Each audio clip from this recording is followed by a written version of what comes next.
съм гламурник. Какво ти се е случило на тиквата? Заради твоето гориво останах без коса. Погледни ме, сега съм като някакъв балди.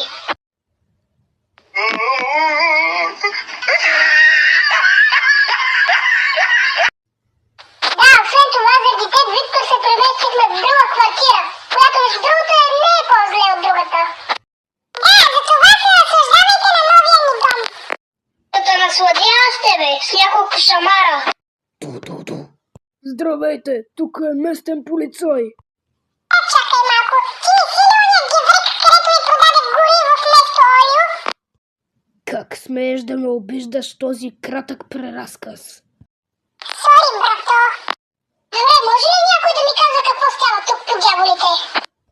Имаме заповед за арест.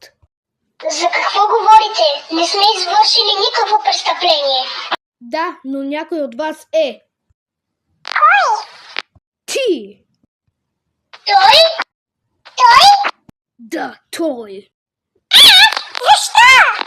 Момченце, обвинен си в инцидент с военен хеликоптер и взривяване на къща.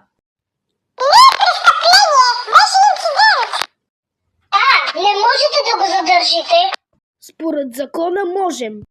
Нямате право, това е грешка. Ще разберем това в участъка.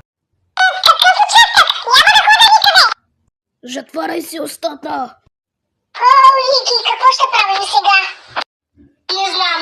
Изглежда, че трябва да го измъкнем. 2 hours later. Ей, казах да ме пуснеш. Къде ме водиш? Помощ! Някой да ми помогне! Затваряй си устата, Виктор. Никой не може да те чуе тук. Защо правиш това? Не беше нарочно. Или може би е било такова.